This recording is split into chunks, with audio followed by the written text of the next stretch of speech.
లోకంలో మనం కూడా ఉండడానికి వీల్లేదు అనుకున్నాడు. ధర్మానందనుడు వెంటనే తన తమ్ముడైనటువంటి భీమ అర్జున నకుల సహదేవులతో సహా స్వర్గవాసమునకు స్వర్గారోహణం చేయడానికి బయలుదేరాడు. ఇప్పటికీ కేదార్నాథ్ క్షేత్రానికి దర్శనానికి వెళ్ళిన వాళ్లకు పాండవుల స్వర్గారోహణం జరిగినటువంటి ఘట్టాన్ని దర్శించవచ్చు.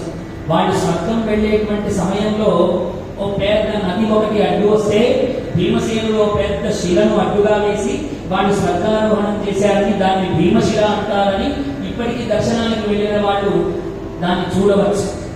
స్వర్గానికి వెళుతూ వెళుతూ వీళ్ళు కేదార్నాథ్ క్షేత్రంలో పరమేశ్వరుడి అనుగ్రహం కోసం అక్కడ అద్భుతమైనటువంటి ఆలయాన్ని నిర్మించారని, ఆ ఆలయంలోనే మృత్యుంజయ మంత్రము చేత ఆ పరమాత్మను అద్భుతంగా వాళ్ళు కీర్తించారని మనకు అనేకములైనటువంటి శాస్త్రాధారాలు తెలియజేస్తూ ఉన్నాయి.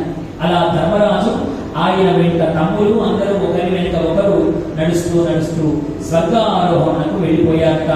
సర్వాంతర్యామి అయిన భగవంతుడు జనన మరణములకు అతీతమైన వాడు భూభారమును తగ్గించుటకై కృష్ణావతారముగా మానవుడిగా ఉద్భవించే ఆ పరమాత్మ సర్వాంతర్యామి అయినటువంటి వాడు ఈ భూలోకంలో కేవలము ఆయన ఎందుకు ఉద్భవించాడు అంటే భూమి యొక్క భారమును తగ్గించడం కొరకు.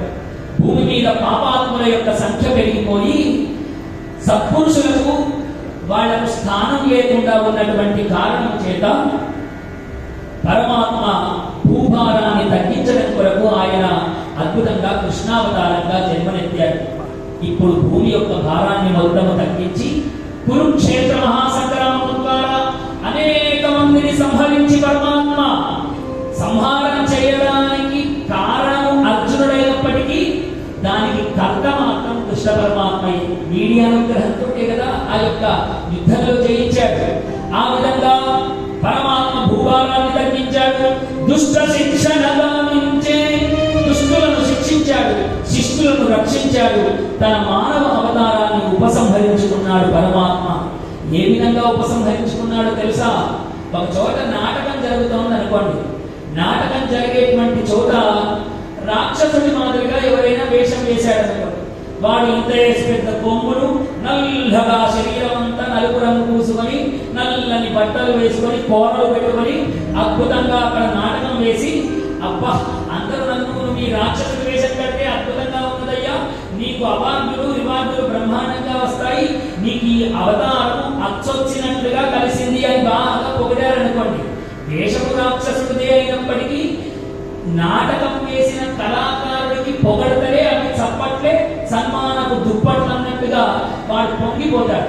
పొంగిపోయి ఒకవేళ ఆ పొగడతలను తలకెక్కించుకొని ఈ వేషం నాకు బాగుందని అందరూ అన్నారు కదా, ఇదే వేషంతో నేను రోజు ఊరంతా తిరుగుతా అని కనుక వాడు వీధుల వెంట తిరిగాడనుకోండి, వాడి వెంట పడరాని జంతువులన్నీ వాడి వెంటే పడతాయి. కాబట్టి నాటకం అయిపోయిన తర్వాత నటకుడు తన వేషము విడిచి మళ్ళీ ఇక్కడ విడిచిపెట్టి వాడి ఒరిజినల్ వేషంతో ఇంటికి వెళ్ళిన మాదిరి మనం కూడా ఈ జగన్నాటకంలో ఈ వేషంతో ఇక్కడికి వచ్చాము. ఈ వేషం ఎప్పుడైతే ముగుస్తుందో ఈ శరీరాన్ని ఇక్కడే విడిచిపెట్టాలి. అసలు శరీరం పరమాత్మ దగ్గరికి వెళ్ళిపోతుంది. అదే ఆత్మ రూపంలో చేరుకుంటాం. ఈ విషయం తెలియకనే ఈ జగన్నాటకంలో మనమంతా పాత్రధారులమై ఉన్నాం. ఆ పరమాత్మ మనందరినీ ఆడిస్తున్నాడు, పాడిస్తున్నాడు. అంతే పరమాత్మ కూడా కృష్ణావతారంగా ఇక్కడికి వచ్చాడు. ఆ కృష్ణ తత్వము ఇక్కడ విడిచిపెట్టి పరమాత్మ నాటకం అయిపోయినట్టుగా నిజధామానికి వెళ్ళిపోయాడయ్యా అన్న విషయాన్ని ధర్మానందనుడు తెలుసుకున్నాడు. తెలుసుకుని కృష్ణుడు ఎప్పుడైతే అవతారం చాలించాడో ఇంకా మేము కూడా ఈ భూలోకంలో ఉండడానికి అర్హులం కాదనుకున్నాడు. ధర్మము లేని చోట ధర్మానందనుడు ఉండలేక స్వర్గారోహణం చెంది వాళ్ళందరూ కృష్ణ పరమాత్మలో ఐక్యమైపోయినారట. జయ బోలో గోపాల కృష్ణ భగవానికి.